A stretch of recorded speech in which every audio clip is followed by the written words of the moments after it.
El feminismo y la perspectiva de género son los ejes transversales de las actuaciones de muchas asociaciones y cooperativas que trabajan en diferentes ámbitos. De esta forma, el asociacionismo colabora y participa en la transformación social hacia la equidad y la justicia social. Dentro de la serie de programas dedicados a género e igualdad, hoy les proponemos reflexionar sobre asociacionismo en Madrid, mujeres y participación ciudadana, de la mano de dos mujeres que participan en distintas asociaciones.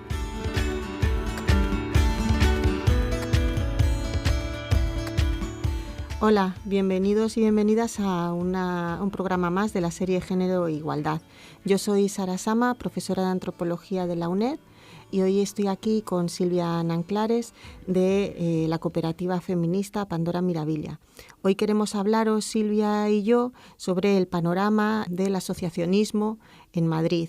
Hay un asociacionismo que toca diferentes aspectos. Por mi parte, he trabajado el asociacionismo vecinal y en concreto los huertos urbanos de Madrid, sobre todo en el distrito de la Arganzuela. Y Silvia os va a contar ahora, porque es un ámbito mucho más heterogéneo de trabajos que han abarcado desde esta cooperativa feminista y que nos puede proporcionar una visión o un abanico de problemas y también de logros en el ámbito del asociacionismo que dibujan la ciudad actual.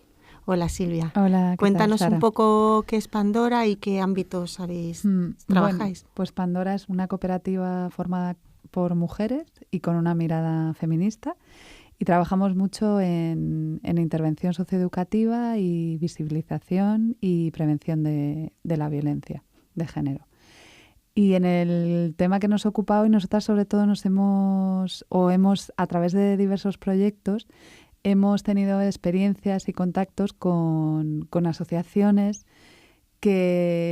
informales o más estructuradas, que han tenido o tienen su campo de acción en la crianza, en relación con la ciudad, el cuidado, la educación y el género, obviamente, que también las hay, ¿no?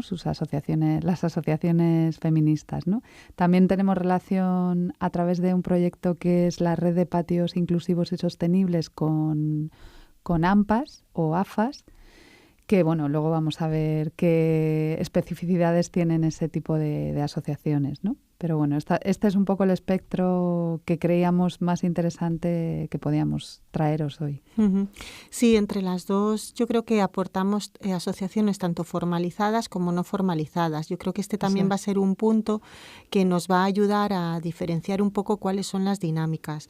En lo que nosotras hemos ido viendo un poco en la conversación previa a este programa y a partir de intercambiar nuestras experiencias, es que en el panorama asociativo habría que distinguir un poco que no estamos hablando solamente de asociaciones de mujeres para mujeres, sino asociaciones en las que participan mujeres, participan hombres y participan distintas edades y clases sociales, pero en las que el género, las relaciones entre hombres y mujeres se convierten no solamente en un ámbito de discusión, sino de reflexión y también de transformación, ¿verdad? Uh-huh.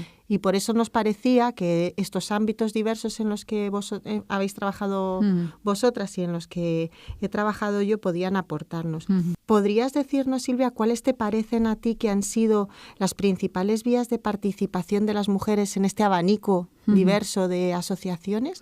¿Cómo participan las mujeres? Bueno, nosotras en los proyectos que hemos trabajado, como decía antes, tienen que ver con la infancia, sobre todo, infancia primera, ¿no? Que es la más abandonada por el sistema público, ¿no? Esos 0 a 3 años, que es donde la gente en la ciudad se siente más aislada y más perdida.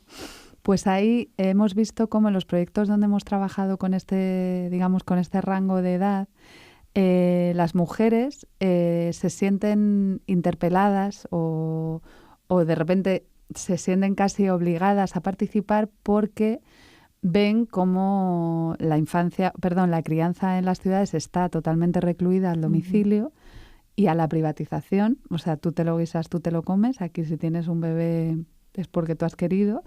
Entonces, en ese desamparo es cuando las mujeres salen a la calle y desde la primera conversación de un parque hasta querer pedir a la Junta de Distrito un espacio, pues se van estableciendo diversas maneras de participación y de asociacionismo informal que muchas veces dan frutos muy interesantes, como por ejemplo estoy pensando una red de madres y padres que se llama Madrid Cría, que son también del distrito de Arganzuela Centro, que al final ha acabado convirtiéndose de algo informal en algo bastante estructurado y muy ambicioso, ¿no? Que incluso pidió un proyecto para el programa de presupuestos participativos, bueno, como con una capacidad de articulación bastante grande.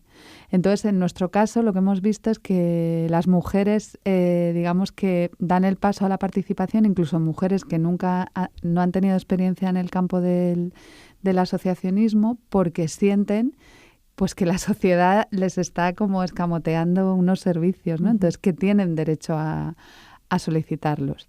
El problema es que se sigue naturalizando la crianza con el género femenino, con las mujeres. Entonces vemos cómo esta lucha está protagonizada en un alto porcentaje por mujeres. Entonces eso sería uno de los primeros problemas a tratar, ¿no? Cómo las mujeres en su participación tienden a dedicarse a determinadas temáticas, ¿no? En este caso, crianza, infancia, educación y género, claro, y el propio feminismo, ¿no? Y cuidados, claro. Eso es, y cuidados, que estaría dentro de todo lo que es... Sí, y cuidados que puede abarcar también tercera edad. Eso es, sí. Entonces, lo que hemos visto es un tipo de implicación muy mediado por la vivencia, pero que puede acabar, pues bueno, pues estructurándose mucho en unas maneras de participar pues bastante sofisticadas y que al final acaban elevando sus demandas a los órganos pertinentes y consiguiendo cosas, ¿no? Uh-huh. Es interesante que en estas formas de participar, en lo que es lo que he trabajado yo, que es el asociacionismo vecinal y concretamente en huertos urbanos, sucede que las mujeres que llegan a estos espacios con ansias de participar en proyectos que, como tú dices, principalmente tienen que ver con cuidados y con infancia, también terminan participando de maneras muy concretas como mujeres. Y esto me refiero a participar precisamente dentro del engranaje de cuidados, como decíamos antes, o sea, dentro de esas formas de conseguir las quedadas entre los participantes de las asociaciones, los puntos de encuentro, mediar en las discusiones, producir los propios encuentros, quién consigue la comida, quién llama a quién, las relaciones entre asociaciones, por ejemplo, todas las tareas administrativas, por ejemplo, mirar el mail o hacer toda la labor de actualizar los foros en los que participa su asociación o su huerto, relaciones con las instituciones, incluso labores administrativas que permiten muchas veces los tiempos que tienen esas mujeres, bien porque estén en situaciones de desempleo, bien porque no hayan trabajado antes y sean personas ya adultas, maduras, que estén jubiladas o que no hayan trabajado antes, como digo, y que puedan dedicarle tiempo a esas cuestiones. Y también labores que tienen que ver con el pensar, ¿no? Con el idear un poco, que no decidir, que es diferente, ¿no? Son mujeres las que piensan cómo podría ser, qué podría hacer la asociación en la que participan, pero que no ponen sobre la mesa de una forma visible en muchos casos las tomas de decisiones cruciales. Para eso están lo que en los huertos urbanos se suelen llamar los hacedores, ¿no?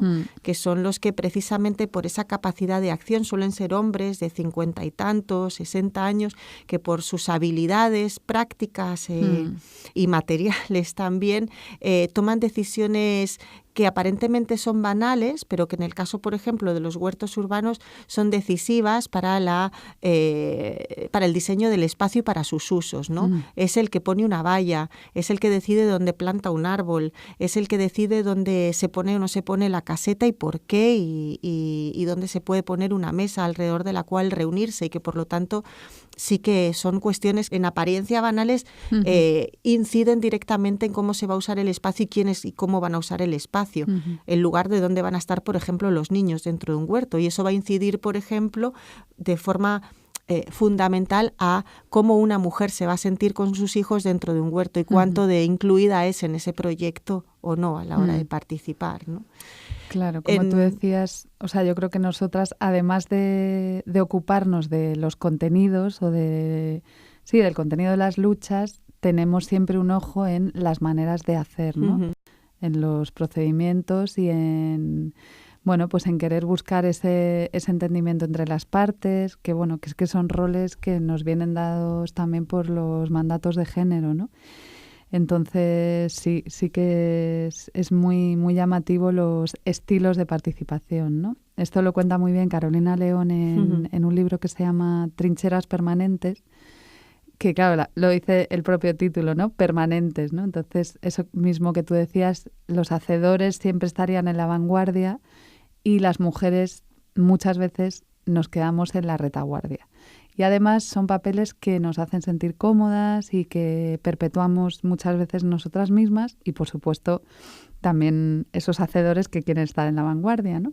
Pero muchas veces eso no se visibilizan trabajos que han permitido que se lleven a cabo eventos o que sucedan cosas porque hay una especie de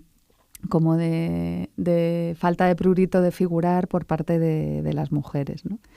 Y eso, pues es un trabajo que poco a poco también, según vas bajando las generaciones, vas viendo que se va regulando, ¿no?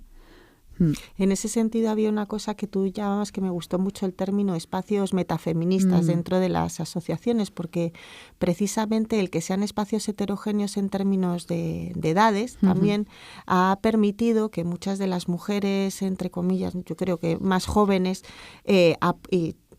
aporten y también despierten la experiencia de otras más mayores en sus luchas feministas para generar espacios de diálogo, de crítica y de lucha dentro de las propias asociaciones, ¿no? Claro, lo que pasa es que esto genera un doble trabajo para estas mujeres, ¿no? Porque, por ejemplo, se me estaba ocurriendo el Patio Maravillas, un centro social autogestionado que ha sido un gran referente, ¿no?, para la ciudad de Madrid, que gracias al trabajo de sus miembros feministas, al final acabó enunciándose como un espacio social autogestionado feminista y donde claramente el feminismo era transversal a todas las luchas que ellos proponían, ¿no? A su perspectiva de la ciudad, del uso del tiempo, de los espacios. Pero claro, eso ha acabado pasando porque ha habido un grupo, unas comisiones que han estado continuamente recordando pues que las maneras de participación, si no nos lo curramos, siempre tienden a las inercias, que si permitimos determinados comportamientos en nuestro espacio, al final estamos, ¿no?, como contraviniendo nuestra propia ideología. Entonces son esas comisiones feministas que hay en muchos espacios de participación, pero que casi en el 90% suelen recaer sobre las mujeres. Entonces, estaría muy bien que se permeara, ¿no?, a los hombres también. Es decir, tenemos que hacer de estos espacios de igualdad, ¿no?, o que propicien la participación de cualquiera, ¿no? De cualquiera, como tú decías antes, también de la infancia, ¿no? Sí. Porque muchas veces mujeres y niños están un poco también como en un mismo pack, ¿no? Entonces, exacto. Por ejemplo, muchas veces son las mujeres las que reivindican, pues oye, no pongáis una reunión a las 8 porque yo no voy a poder ir. O vamos a habilitar un espacio de cuidados dentro del centro social. Pero claro, eso no deja, una vez más, de perpetuar el binomio madre-mujer, cuidados, niño-mujer. O sea, que también cómo sales de esa espiral sin dejar de hacer ese trabajo que consideras imprescindible. Claro. En el caso de los huertos urbanos es muy visible esto que estás diciendo y muy interesante, porque precisamente son espacios en que se piensan idealmente como espacios amables para la infancia, vinculados a espacios amables, entre comillas, para las mujeres. Es decir, para mujeres que puedan ir con sus hijos, porque se presupone que son espacios educativos de contacto con la naturaleza y que por lo tanto una mujer que pretenda tener un espacio de sociabilidad vecinal pero que además pueda ir acompañada de sus hijos y que sea un entorno seguro donde además aprenda algo y esté con gente amable, bueno, pues se supone que todo eso lo va a aportar se presupone que lo va a aportar un huerto urbano. Cuando estás allí, cuando te das cuenta de que el huerto puede ser un espacio donde no se pueden tocar las cosas y por lo tanto deja de ser amable para los niños, porque hay gente que considera que, bueno, pues las plantas no se pueden romper, no se pueden tocar, no puedes trasladar barro de un sitio a otro porque son barros para ciertas cosas. Son sitios muy normativizados y con normas que no son siempre comprensibles para los niños y por lo tanto muy regulados y donde es difícil, entre comillas, soltar al niño, como suelen decir las propias madres, para que pase un buen rato. Y por lo tanto espacios que se convierten en difíciles de gestionar para las propias mujeres que quieren tanto militar en estos espacios asociativos por el bien de su ciudad o por su propio bien sociabilizando con otras personas adultas, ¿no? Claro. Entonces es precisamente aquí donde se ponen de manifiesto cómo estas trabas o estos roces que afectan al género y afectan directamente a los cuerpos, a lo personal, a la gestión de tus tiempos y de la propia crianza vinculada a la maternidad generan conflictos, ¿no? Exclusiones, ¿no? Sí, por ejemplo, en otro proyecto en el que estamos que se llama La Madroñera, que se desarrolla en Intermediae, que es una parte de Matadero, donde ha habido muchos conflictos porque era un espacio que no estaba pensado para la infancia, pero sin embargo las familias del barrio lo tomaron ante este vacío que hay para estar, sobre todo cuando hace mucho frío y mucho calor en la ciudad con los críos, pues ocuparon el espacio y pasó un poco lo que tú estás contando en el huerto, ¿no? De repente había gente, sobre todo adultos, que iban a leer el periódico y que sentían que ese espacio estaba siendo invadido por la infancia y, sin embargo, contra quien arremetían era contra las madres, ¿no? Que son como las culpables de que los niños se suban a no sé qué o griten, cuando no, si este es un espacio intergeneracional, tienes el mismo derecho tú que el crío.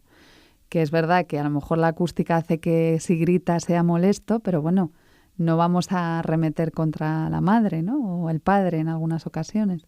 Entonces sí que hay dinámicas muy excluyentes, ¿no? Bueno, simplemente hacer una asamblea con un crío llorando y ya todo el mundo se pone nerviosísimo. Uh-huh. Y entonces es como, a ver si inventamos algo para, bueno, pues vale, vamos a inventarlo, pero tú eres la primera que si tienes a un crío llorando en una asamblea te vas a sentir fatal. Y no vas a poder. Eso es. Claro. Y ya por no pasar ese mal rato ya te vas a ir y vas a dejar de participar, ¿no? Claro. Entonces estos son elementos también, como diría la propia crítica feminista, personales, que son políticos, que afectan a la participación de las mujeres en el ámbito asociativo y que predisponen sus vidas participativas. Hablabas también en este sentido del tema de los sectores más formalizados, que es un poco diferente, ¿no? A lo mejor en entornos de las AMPAs o papas. O sea, yo creo que en el ámbito de la infancia, lo más duro, como decía antes, o lo más, digamos, desprovisto de servicios es ese primer tramo de 0 a 3. Y claro, cuando entras en la escolarización, si es que entras a los 3, pues claro, ya entras en todo un sistema de participación que normalmente está regido por la estructura de las AMPAs o las AFAs, que me hace mucha gracia esto de las AFAs porque en cuanto hemos pasado a AMPAs ya alguien ha sentido la necesidad de pasarlo a AFAs, ¿no? O sea, es como, bueno, dejadnos que estemos madres y padres un rato, ¿no? Que es verdad que se involucran otros, pero es como, jolín, llevamos 50 años diciendo APAs y ahora que conseguimos hacerlo, ahora ya son AFAs, ¿no? Y que seguro que son las propias mujeres las que han dicho, oye, ¿por qué no hacemos que sea AFA, ¿no? Pero ahí se ve cómo nosotras siempre tendemos a la inclusión, ¿no?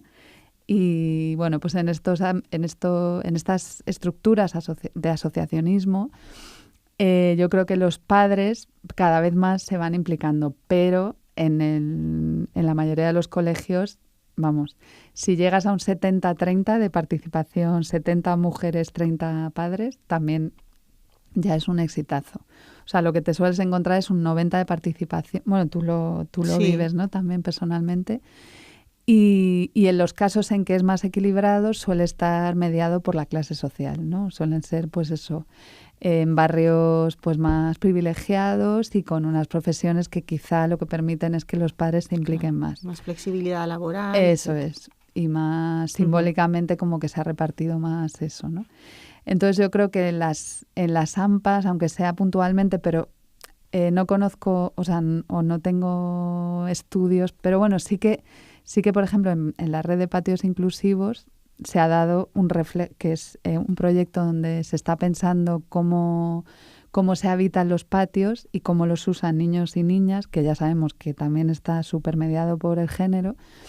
Pues hemos detectado cómo en ese mismo proyecto, o sea, lo que hay es un reflejo de la participación de las AMPAs. Entonces vuelve a ser masiva la participación de las madres, ¿no? ¿Por qué? Porque el colegio, volvemos a lo mismo, ¿no? La educación, la crianza vuelven a ser temas como naturalizados y donde la mujer puede por un lado participar sin riesgo, ¿no? O sin salirse de esa zona de confort, pero por otro lado también queda muy invisibilizadas las luchas, cuando a día de hoy a mí las AMPAs me parecen de los espacios más politizados sobre todo desde el entorno de crisis, recortes en educación pública, y muchísima gente está viviendo un despertar militante en las AMPAs, ¿no? Sí. Entonces, bueno, pues lo bonito sería que se equilibraran esos porcentajes de participación, ¿no? Ahí hay una cuestión que comentabas antes que me parecía muy interesante, que es que precisamente esto hay una intermitencia en los tiempos, en esa participación, que hace que los propios proyectos no lleguen a cristalizar o tengan una durabilidad mayor que les haga asentarse, ¿no? Y que no haya un cambio continuo en estos proyectos.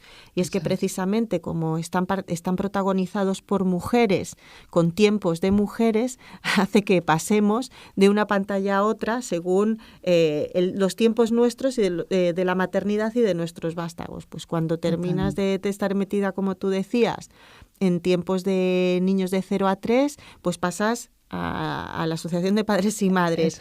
Cuando ya se te termina eso, pues empiezas el instituto y entras en otra lucha, ¿no?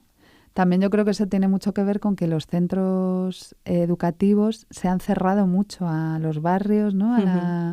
Porque también podrían ser centros abiertos a otro tipo de participación, ¿no? Pero parece que solo se puede implicar... Bueno, de hecho, solo puedes entrar en un colegio, me parece, si eres padre, madre... Bueno, o ni tienes... eso. No, a veces ni eso. O sea, que cada vez son como más alcatraces, ¿no? Que es imposible franquear la entrada. Entonces, eso también yo creo que sería algo a revisar, ¿no? Los espacios educativos más abiertos a los barrios y a la participación de cualquiera, ¿no? Que estuviera interesado.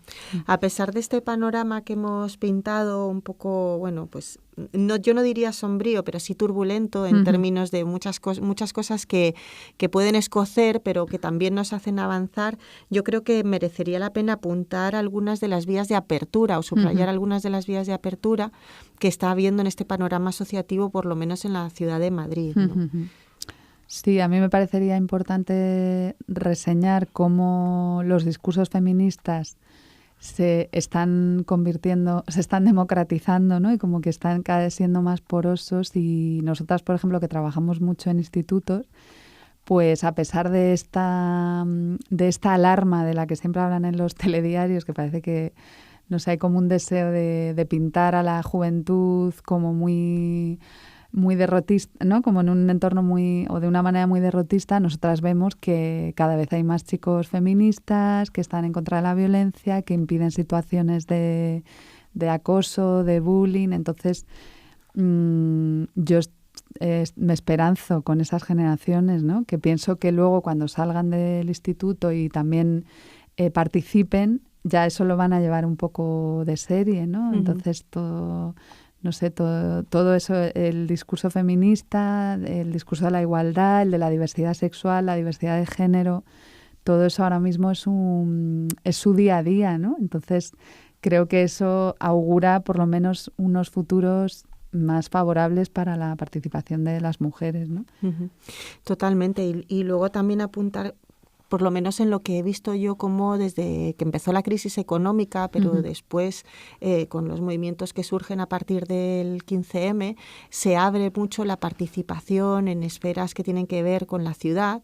Hay un asociacionismo y una participación ciudadana bullente, y en estos espacios, que son espacios heterogéneos y también en términos de edad, precisamente se ponen en funcionamiento luchas de mujeres más jóvenes, pero que hacen despertar a otras que tenían trayectorias importantes feministas y que a lo mejor pues las habían dejado aparcadas, y a otras que no las han tenido, ¿no?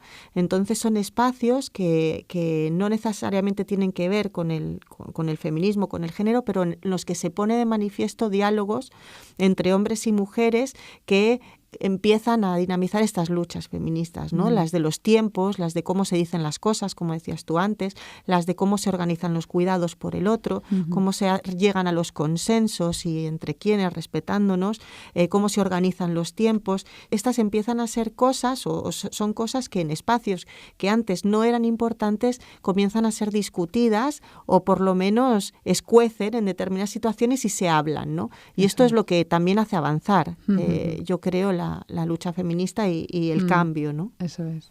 Sí, como tú dices, son espacios muy heterogéneos y conflictivos, pero muy ricos, ¿no? En discursos y en maneras de resolver, ¿no? Y el tema de la intergeneracionalidad lo pondría un poco como antídoto precisamente para romper esa naturalización entre mujeres y cuidados, ¿no? O sea, que si conseguimos convivir en entornos de asociacionismo intergeneracionales, y no la asociación de tercera edad, la de infancia y cuidados de 0 a 3, la de primaria, pues nos vamos a enriquecer y vamos a transversalizar, pues por ejemplo, todo el tema de los cuidados, ¿no? Si lo viéramos con más apertura, va de los 0 a los 99 años, ¿no? Exacto. O sea que ahí sí que hay un, como tú decías, un panorama muy bullente y muy buen caldo de cultivo. Bueno, pues un placer haber charlado contigo, y a ver si nos vemos en otra ocasión y seguimos hablando de asociacionismo y muy mujeres. Bien.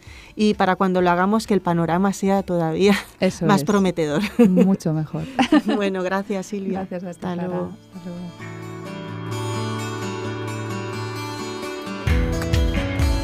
Con esta mirada de optimismo hacia el futuro, despedimos a Sara Sama, profesora del Departamento de Antropología Social y Cultural de la UNED, y a su invitada, Silvia Nanclares, escritora, gestora cultural y miembro de la cooperativa feminista Pandora Mirabilia. Muchas gracias a las dos.